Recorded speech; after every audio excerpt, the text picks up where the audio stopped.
Welcome to the Nurse Shark Academy Show, a Baxter Professional Services production. Welcome to the Nurse Shark Academy Show, where we're experts in nursing and experts in business. I'm Tina Baxter, your host. The Nurse Shark Academy Show highlights nurse business owners and others in the healthcare field who promote entrepreneurship. Today's guest is Emily Knife. Emily is the founder of the School of Modern Nursing and Modern Nurse Fest. And today's episode is how one nurse turned burnout into power as a modern nurse. And as an extra bonus today, we are celebrating 5,000 downloads with our podcast. So thank you all for listening. Let's get into the episode. And Modern Nurse Fest started October 2024. I put it together in 2 months and had 20 speakers, 300 people from all around the world. It was an online Zoom. I did 2 days and I had all these speakers on, and I didn't offer CEs at that time, and it was amazing. And there was topics that we talked about that are very taboo still in nursing, or nurses don't have very good access to other nurses that are teaching it. So we talked about psilocybin. So it's mushroom. It's called microdosing is another term for that. Also plant medicines such as cannabis and entrepreneurship. I had financial nurses on there, nurses that do credit card points, nurses that handle financial investments. We had nurses from aesthetics on there. So really a wide range of nurses that are doing all sorts of things beyond the bedside. And so that's what I really wanted to focus on, because I knew that there was nothing really like this, because most conferences we focus on patient care, unfortunately. Break free and come feel the sun with the Nurse Shark Academy. Nurses, are you ready to break free from the grind and build something of your own? It's time to take your skills beyond the bedside and step into entrepreneurship. Join our webinar, Break Free, the Nurse's Path to Entrepreneurship, where you'll learn how to shift your mindset, explore your nurse-owned business ideas, and get the exact steps to launch your own business. This is your time to take control of your career and create a future you love. Seats are limited, so grab yours now. Break free and join the Nurse Shark Academy at thenursesharkacademy.biz. Hi, and welcome to the show. Welcome to the Nurse Shark Academy Show. This is Tina Baxter, your host. The Nurse Shark Academy Show highlights nurse business owners and others in the healthcare field who promote entrepreneurship. Today's guest is Emily Knife. Emily is a trailblazer in modern nursing, transforming her journey from a burnt-out nurse educator into a visionary founder of the School of Modern Nursing and Modern Nurse Fest. And so she's a published author of 5 books and a healthcare innovator. She's redefined what it means to be a nurse in today's world. So I want to welcome to the show, Emily. Hi, thank you for having me, Tina. I'm so excited to be here. I'm excited to have you here. I know we talked previously and we just had a great conversation, and I was like, oh, we got to say something for the show. But I want to ask that first question that I ask everyone: what made you become a nurse? Long story short, my stepmom is a midwife, and so I was always involved in the nursing at the dinner table. She would come home and tell us of birthing stories while we're eating spaghetti. And right then and there, I was like, if I can handle eating spaghetti while listening to a birthing story, maybe I'm cut out for this. And so that was kind of the start of my journey. I didn't intend on being a nurse when I originally went into college. I was actually going for athletic training and dabbled in special education. I really kind of didn't know what I wanted to do. Like a lot of us kind of dabble in, different areas, but I kept coming back to the service and the service of humans. And so I didn't have the grades to go to a regular school. I actually had to go to a private school because they're like, your grades are too low. And I'm like, okay. So I had to pay premium prices to get my nursing degree. But that's literally, I think it would be, I'm going to have to owe it to my stepmom, Eileen Soroy. She's a midwife and she's amazing.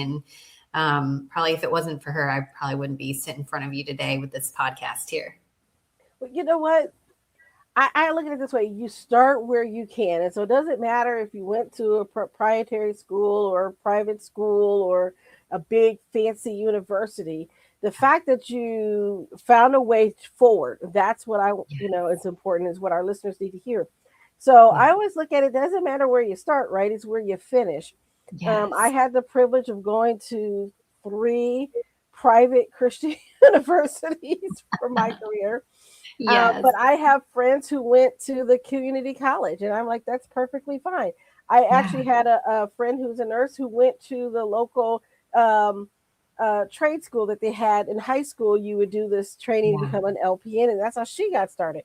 So Awesome. wherever you get started, as like as long as you get started. So, what was it like? Because I want some of our listeners are nursing students, and maybe they are starting in what they think is a disadvantage, academic wise. Maybe they struggled in school or things like that.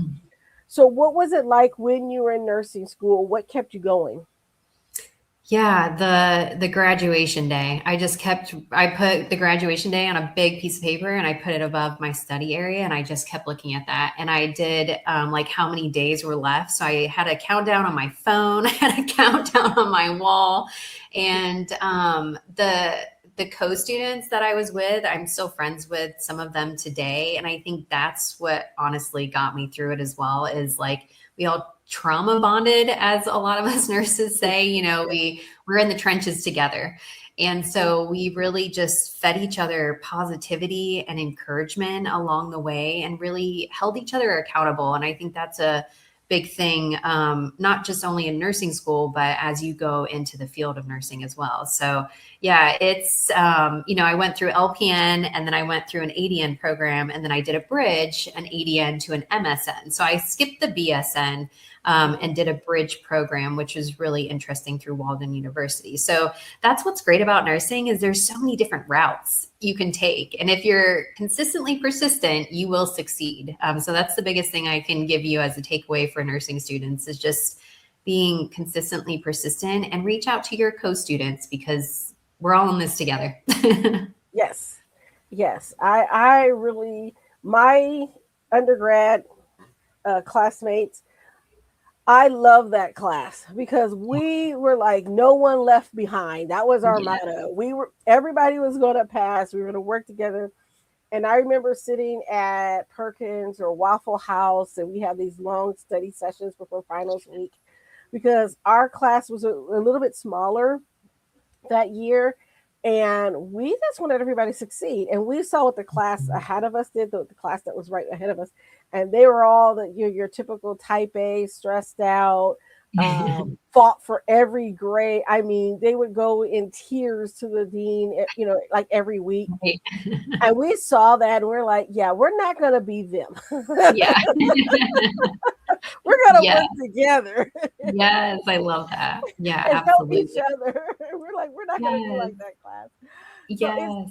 it's great when you have other students that you can connect with, and this is what I Yeah. encourage with my students when I teach. I said, hey, work together, figure out a way so that everyone can succeed, help each other. It's really hard to do by yourself. It's not impossible, but it Right. makes your life harder if you're trying to go it alone. So finding that support system is so important. Absolutely. Yeah, definitely. Yeah, just not in nursing school, but throughout your nursing career is definitely, it's worth it.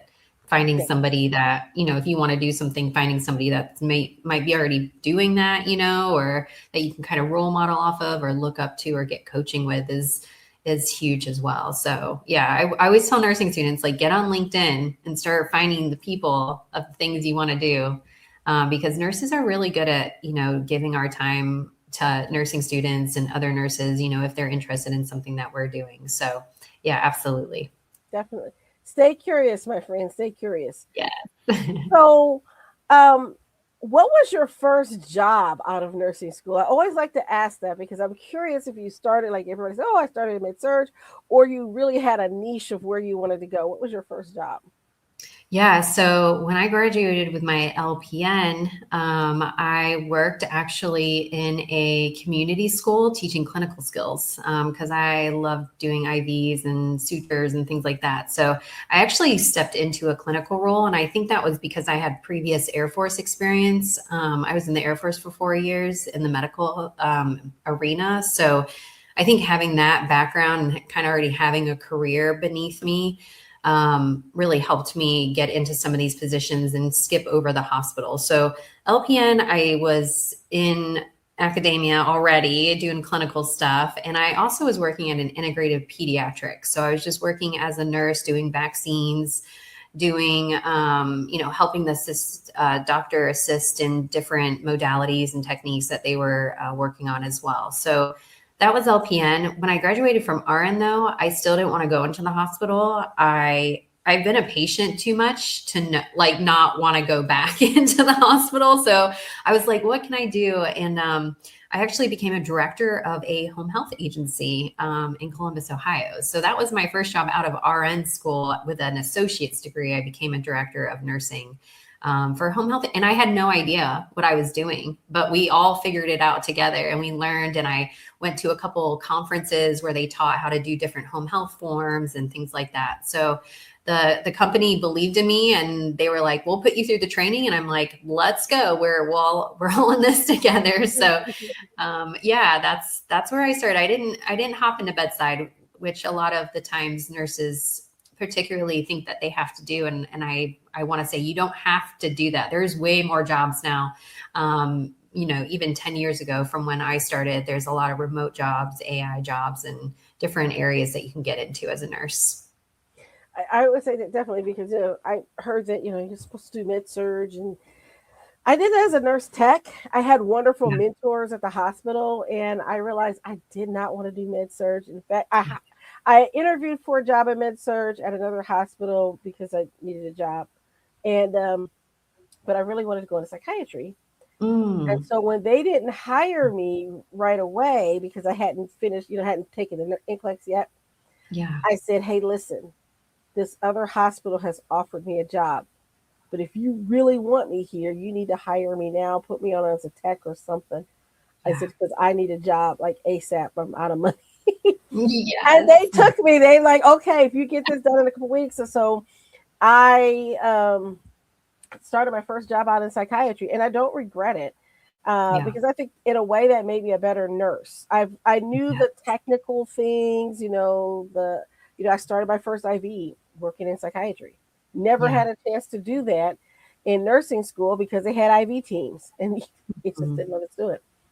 yeah. And so I started my first IV and did a lot of stuff that I wouldn't have had a chance to do. I did medical psych, and I don't regret any of that learning because it's helped me so much in everything I do today.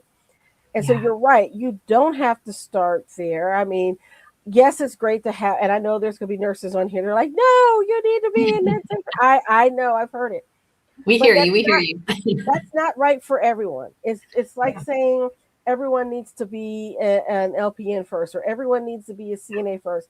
Sometimes, yes, I started out as a CNA. That was the way I started. That was a Yeah. good foundation for me, but that's not for everyone. And I'm like, again, you start with what you have and where you are. And now Yeah. I also wanted to say thank you for your service. I didn't realize you had been in the Air Force. So tell us about what you did in the Air Force and how that led you into what you're doing now with nursing. Yeah, so I was a public health medic, so we did very similar to like what an MA does, or even a nurse. Like we did a lot of things that nurses do, from assessments to flight physicals. So I was at Edwards Air Force Base in the Mojave Desert in California, where it reaches like 115 degrees. And it was hot. But beyond that, we Edwards Air Force Base is known for their training of pilots. So we had all the airplanes that are in the States Air Force there, and a lot of the pilots would go there. So I would do like flight physicals where we're doing a full on, almost like a nursing assessment on the pilot that is about to be introduced to go flying. So we have to make sure that they're physically capable, that they have good vision, everything's dotted and crossed and that they're good to go to be safe as a pilot. So that was a lot of what I did. I also did pregnancy, like their pregnancy waivers, basically they're called like 422s. And what that was is if you got pregnant while you're in the Air Force and say you're working the flight line with, JPA, which is like jet fuel and the airplanes and stuff, it, might subject the fetus to certain chemicals and noises and things like that. So a lot of our pregnant women that were in the Air Force, we would have to put them on like basically a profile where they couldn't do the work really anymore. They would almost go into like an administrative position for the time that they were pregnant. So that was a lot of what I did. We did also deployment briefings, pre-briefings, medical briefings, training for other people that were in the Air Force troops so they could supply medical care when they're out in the field. So a lot of fun times, and it was a lot of hands-on, which I really appreciated. And I wish they had more of in medical or in nursing school, because I really learned a lot of my clinical skills. That's really how I got through nursing school, because I already knew it from getting trained in the Air Force. We don't do a lot of fluff research papers, work, anything like that. There's a lot of teamwork, but everybody puts in the work. It's not like Judy over here is like taking the heat for the team, for the student group. Everybody has to put in effort. And so I use a lot of what I've learned in the Air Force, especially with the teamwork, inclusivity, collaboration. I learned that in the Air Force as well. So I come at everything really of what I do is it's a team effort. There's not really individual aspects of nursing, although we are taught that in nursing school. So it was a very different thing when I got into nursing school. I'm like, wait, why aren't we all working together? Like, why are we all separated by grades and prestigious and hierarchy? It's like, it doesn't matter. We're all humans here serving for the same cause, right? So that was kind of a weird thing to me when I got into nursing school, and very eye-opening, because in the military, they break you down, but they build you up. But in nursing school, they break you down and they keep you there, and they just they don't build you up ever, until you do your own work and build yourself up. So I was like, where's the building? Where are we? Are we building something? So that's really what pushed me into doing all of the things that I've done, is to try to modernize nursing and the way that nursing is taught and done. I remember sitting there, how they do in your first nursing class, and tell you to look to your left and look to your right, right? The person sitting next to you probably won't be there. And I think because of that, again, my class, our philosophy was like, no, we're all in this together. We're going to survive it. And I think that helped, because my previous undergrad experience, I have a degree in biology, and we kind of took that same approach to it.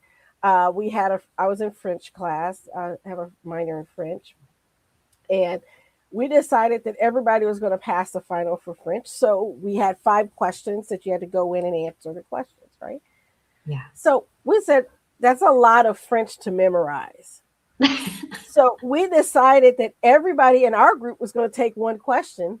And since we all went in as a group, when the professor asked that question to the group, if you were assigned that question, you would be the one who would answer the question. Yeah, that's so smart. And you had one answer to memorize. And that's how, as a group, we passed our French final, which is an oral test. You had to take a written test and then an oral test to pass. And so we're like, we're going to pass this and we're going to work together. So when it was my turn, I gave my answer, and she was like, perfect French. I was like, because we practiced, we got together, we worked together and practiced. Yeah. And I think that, we talk about this. There's been numerous studies about bullying in nursing and nurses eating their young. And I appreciate the fact that you're looking to modernize how we train and teach. So can you tell us a little bit more about that and what work you're doing now? Yeah, of course. So it's been an interesting ride, kind of. I don't want to say going against the system, because I'm really trying to work with the system. But as we know, the system is a very interesting system when we talk about healthcare. So the first thing that I've done is created the School of Modern Nursing, and that houses things like CE providers. So nurses can learn how to be a CE provider because all nurses are nurse educators, whether they know it or not. And they have that gift of being a nurse educator, and they can use their knowledge to create courses then that can be CE certified. So other nurses can take them and get their CEs. That is a requirement for every state. So that's one thing that I definitely wanted to give back to nurses. And we have all of these in our Nurses for Nurses Association, which I'll talk about here in just a minute. The next thing would be the somatic nursing. So I created somatic nursing from my own self-work that I've done over the last 10 years with somatics, dialectical behavior therapy, yoga, meditation, breath work, subconscious reprogramming, neuroplasticity. So some big words here, but it's all relates back to the nervous system and how much of the time our nervous system is actually the root cause of many diseases and disorders, including mental health as well. So a lot of time we don't look at that within psych nursing. I was a psych nurse as well for a majority of the time I was a nurse. And it's really interesting how we treat mental health disorders. And so modernizing that, like let's look at the root cause, like let's just not slap a label on somebody just because they've told you a bunch of the symptoms. Like let's look at what their ACE score is, what their childhood was like, what their current environment situation looks like. So really taking the whole person approach, which we know as nurses is what we achieve to do. And much of the time we can't in the hospital system, we can't take a whole approach because we're just treating symptoms rather than the root cause. So I created somatic nursing. I was like, I am done with the way we are treating our mental health patients. As a patient in a mental health facility, I have been, and as a nurse in a mental health facility, I've also been. And both are very interesting roles because a lot of time we're not really able to integrate with the patients as much as we would like to help them achieve nervous system regulation. They're usually in a state of fight or flight the whole time. Because they get everything taken away upon entry. And there's a whole different, it's a whole different level of care when we're dealing with mental health. But really, every patient is a mental health patient. Every patient has emotions. Every patient has anxiety going into the operating room. Every patient has, fears and doubts and frustration when they get a cancer diagnosis. So really, every patient is a mental health patient if we look at it like that. And I love how you said, that's what you first went into and it made you a better nurse. And I think really every nursing student, we should start with mental health first because it's very if you can treat and help and communicate with a mental health patient, you can communicate with anybody. You really can. And so that was a little piece of what I've been doing. And I teach the somatic nurse coach certification. We have 3 starts this year, starting in March. It's just an 8-week program, but it teaches you of caring for yourself first, but then also caring for others using neuroplasticity, subconscious reprogramming, somatics, and things like that. So that's kind of what I've been on the journey with. And then Modern Nurse Fest, there's a lot of things I dabble in. I have a podcast, but I feel like there's just nothing that I cannot do I just want to do everything and I'll just keep messing around because really we're here to play and have fun and, make mistakes, make messes. And so that's what I'm all about is just creating and being a creator. Looking beyond the identity of a nurse is what I also try to help people figure out, like, who would you be or who are you if I take away the nurse label? Like, what other skills, gifts, strengths do you have? Because many nurses don't know, but they can go in business for themselves. Yes. So it's interesting helping them kind of reel in like their gifts and what they really love to do. And sometimes it has nothing to do with nursing. So it's been an interesting journey and I've absolutely loved every minute of it. The no's I've received, the yeses I've received, and everything in between. So, yeah. Well, one of the reasons why I started this show was because I got nurses telling me, "Oh, I didn't know nurses could own businesses," and I'm like, "Absolutely." I'm like, "Well, what business do you want to own?" And so when I started the Nurse Shark Academy, that was one of the reasons why I started because I'm like, what you need are the basic business tools. Yes. and know how to apply it to healthcare and nursing. And there's a lot of great coaches out there that and some I've worked with, but they didn't have that background in healthcare, and so they didn't understand some of the regulations and why you can't just do this, this type of advertising and all this Right. kind of stuff, and how to really talk to medical professionals. And Yeah. that's why I niched down and said, hey, I really want to work with medical professionals. I want to work with nurses and help them to make their own businesses. And I decided that what I like to do is to build things. I Yes. love building things and starting from scratch. And that makes sense when I look at my career and how I, ended up Yeah. in positions where I had to create the position, right? Yes. And Yeah. and so I love that aspect of it, but I don't necessarily want to be there to run the day to day all the time. Yeah. And so for me, helping other nurses get what they want is so important. And that's why I love talking to nurses like you who think outside of the box. And as far as I'm concerned, you sort of squished the box, kicked it down the road or whatever, right? Put Yeah. it in the incinerator. And we need that type of thinking Yeah. because we've done things the way we've done it forever, right?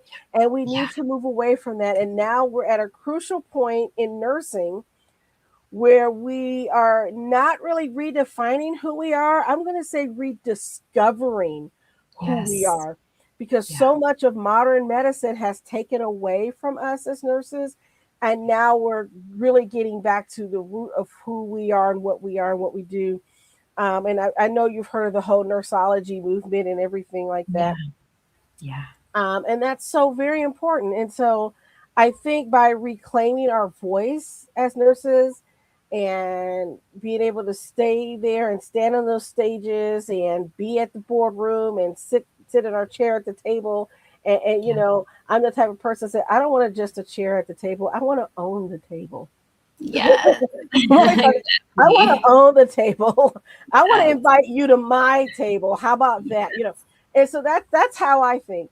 And so I get excited when I hear about other nurses that are doing that. So tell us about Modern Nurse Fest. What goes on there? When's the next one? How can people get to go? Let us know. Yeah, yeah. So yes, thank you. And yeah, Modern Nurse Fest started October 2024. I put it together in 2 months and had 20 speakers, 300 people from all around the world. It was an online Zoom. I did 2 days and I had all these speakers on, and I didn't offer CEs at that time, and it was amazing. It was amazing. And there was topics that we talked about that are very taboo still in nursing, or nurses don't have very good access to other nurses that are teaching it. So we talked about psilocybin. So it's mushroom. It's called microdosing is another term for that. Also plant medicines such as cannabis and entrepreneurship. I had financial nurses on there, nurses that do credit card points, nurses that handle financial investments. We had nurses from aesthetics on there. So, Mhm. really, a wide range of nurses that are doing all sorts of things beyond the bedside. And so, that's what I really wanted to focus on because I knew that there was nothing really like this because most conferences we focus on patient care, unfortunately. Right. It's not really for the nurse or to better the nurse. It's actually to better our care with our patients, which is fine. But Hmm. I think we've really kind of overdone that in a sense because we get a lot of information for the hospitals we work for with continuing education. Like it's really kind of shoved down our throats of how much education we get on taking care of patients, but we still have high patient ratios. So we really can't actually Yes. take those education and put it into play because we just don't have time to actually do it. So I just saw a need that nurses were this trend of burning out, and it's getting shorter and shorter right now. It's 2 to 3 years. So I was like, okay, we've got to do this. And I had the lovely Jen Crow. She was in charge of Nurses for Nurses community Hmm. as a speaker at the first Modern Nurse Fest in 2024. And she called me like a couple months later, about December time, and she was like, Emily, we have to bring this to Alaska. There is nothing like this up here. Our nurses need it up here. They're very rural. They're they're needing something. They really just rotate between these three hospitals because they're not aware of all the opportunities that there are for nurses. And she was a charge nurse still at the hospital she was working at. So she's like, I have to kind of keep it on the down low, but I really believe in what you're doing and I want to be a part of it. So her and I planned, and from Atlanta to Anchorage, our time zones, we figured it out, and we put on Modern Nurse Fest Anchorage, Alaska last year in September, and it was a success. We had lots of nurses come from all over. We had nurses that flew on like puddle jumpers and then took a bus and took a train, like just to get to Modern Nurse Fest. It was the stories. I mean, I'm getting chills right now because the stories that the nurses told of how appreciative they were of Modern Nurse Fest and all of the amazing speakers that came from all over the United States, not just Alaska. It was so wonderful. So we had a really good turnout then. And again, the same thing, plant medicine, entrepreneurship. I kind of just copied and pasted. And we actually had a few speakers from the online fest come back for the Anchorage Fest. And actually some of them are coming back for the fest that we're having in Florida next week. So it's been great. We've got nothing but great feedback. And nurses want to know, like, when is the next one? We already have tickets bought for Houston and Sacramento and even Anchorage. So it's something that nurses need. And I saw that in being in academia and being in the hospital systems. I was like, man, I've done really well as an out of the box person. Like, I think I want to teach this to others. So, I got on LinkedIn, started looking people up, and people started messaging me, and it was just creating those collaborations and those wonderful relationships that we do so well as nurses with other nurses. So we have Florida next week, February 25th and 26th. And we're having it at the Winter Park Community Center, which is so wonderful. And we're opening up actually to the public. So the public can come in, and if they want to step into a class, they are more than welcome to. We have yoga, sound bowls, we have entrepreneurship, we have biohacking, longevity medicine. So a lot of cool forefront modern healthcare, because that's where it's going. Like, we're seeing like concierge nursing. We're seeing people that really want to take control of their health. So I'm basically arming nurses with the key abilities and skills in order to take care of the people that really want to get better. And we're seeing more and more people that are kind of like, how can I actually get well? Not just treating my symptoms a lot of the time. So I think we're in the right time of seeing more holistic modalities come in, more nurse coaches come into the field. And more preventative care is really on the horizon of treating people from a preventative sense rather than a symptom sense. I think we, again, one of the things that we talked about, and I saw this on LinkedIn recently, was the difference between patient-centered care and person-centered care. And I think we're redefining some of that, because before we would pathologize everything, right? You would go to report and you'd say, okay, you've got the 38-year-old diabetic in room 2. No, that's not who that person is, right? Yeah. But in medicine, we sometimes will dehumanize the person. It's like, no, that's somebody's son. That's somebody's father. That's somebody's brother. And we need to remember that when we're dealing with our patients. And also, whatever they happen to have going on with them.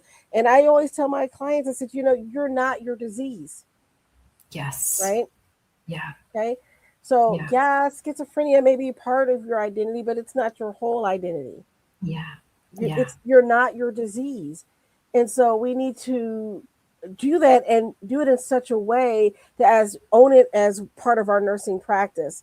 These are things that we did many, many years ago, right? When you look at how nursing got started, a lot of what nursing came out of was the religious order. So they looked at the person holistically. And now we have modern medicine kind of trying to reclaim that, slap their own labels on it, and, make us think that, gaslight nursing and say that, what we're doing is not science. But all of a sudden you're calling it something else, and so it is science. This is science. Yeah. Nursing is both an art and a science. Yes. We just have to give voice to that. And so I'm excited about all the different things that I'm learning by just meeting with nurses like you. So, what's it like being an entrepreneur? If you had some advice for a budding entrepreneur, what would it be? Yeah.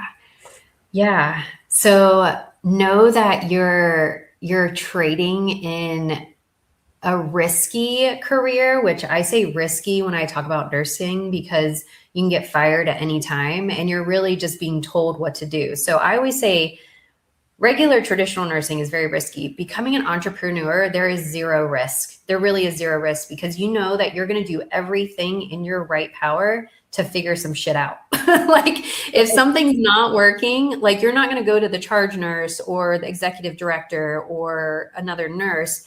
You're going to have to figure it out and you're going to have to figure out ways. And so entrepreneurs are very good at, it's not even taking risk, it's like putting it all in, putting your eggs in the basket and like trying to really figure it out. So I think the biggest thing is learning about yourself is going to be huge. First of all, like learning what makes you tick, learning what triggers you, learning to be visible. A lot of entrepreneurs, especially starting out and even ones that have been around for a while, have a hard time with being visible and visibility. And that Mhm. just comes with, I mean, not really caring what others think to a point, but just putting yourself out there because it takes about 7 to 13 times for somebody to see something before they're going to buy it, purchase it, or even ask a question about it. So knowing like what you do in the hospital is very directed by somebody else. So you're going to have to really hone in on your own self and what makes you happy and understanding like you're not going to probably work the typical 3 12s or the 8 to 5. It's going to be kind of all over the place at first until you find a rhythm that feels good for you. Like I work a lot of the time at night, like in the late time hours, because I just feel like I work better.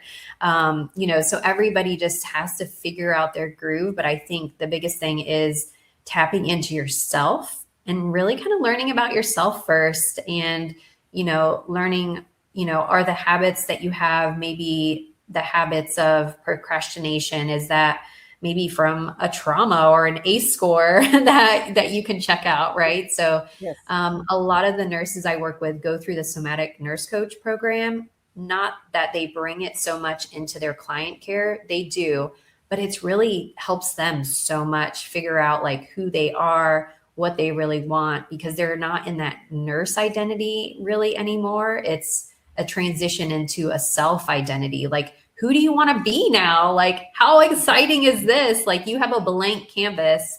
What are you going to paint? Right. So Right. that's really the wisdom that I can give out for that. Okay. Well, that's wonderful. So, you did have something to offer to our listeners. You said they could get information about your scholarship program for Modern Nurse Fest. So, tell us about that.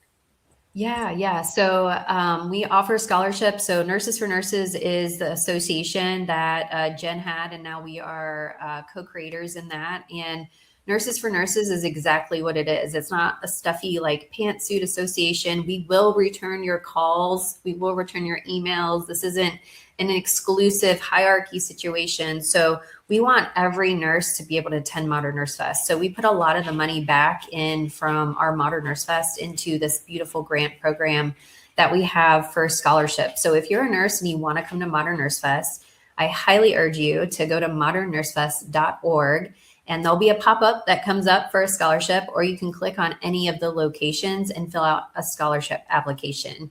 We do have a cutoff. I think we have about 25 to 50, just depending on each festival.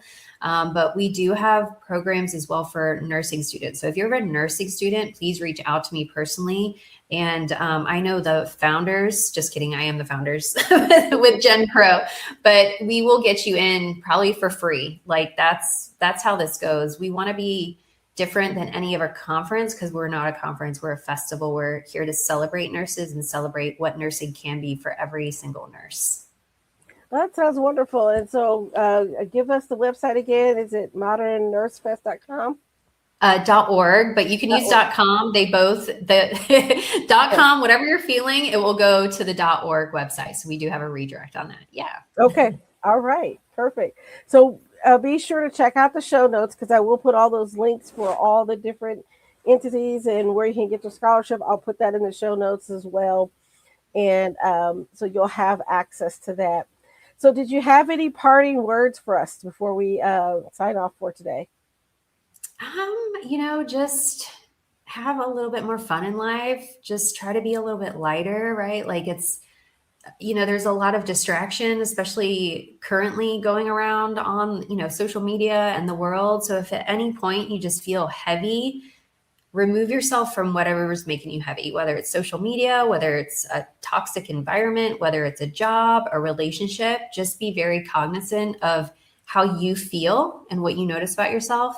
And then create a life and create a journey that brings you more happiness and joy rather than grief, strife, shame, fear, doubt. Because when we're in those high frequency emotions, we function better. We are more well inside and on the outside, and we could just be better humans for the collective. So I'll leave everybody with that. All right. Well, thank you so much, Emily. I want to thank you, everyone who's tuning in. If you are watching us on YouTube, and please don't forget to subscribe and hit the notification bell. If you're listening to our audio podcast on Podbean or wherever you get your podcast, leave us a like and a comment. We so greatly appreciate it. And share this great content with other nurses so that they can also learn from these great guests that we have on our show. Again, thank you, Emily, for being here. Thank you for your time. And I'll see you next time. Bye-bye for now. Bye. Ready to turn your nursing skills into a thriving business? At the Nurse Shark Academy, we give you expert strategies, real startup guidance, and the support to go from employee to empowered entrepreneur. Join us and build the nurse-owned business of your dreams. Start today and join us at the nursesharkacademy.biz. Thank you for listening to the Nurse Shark Academy show wherever you get your podcasts or watching us on YouTube.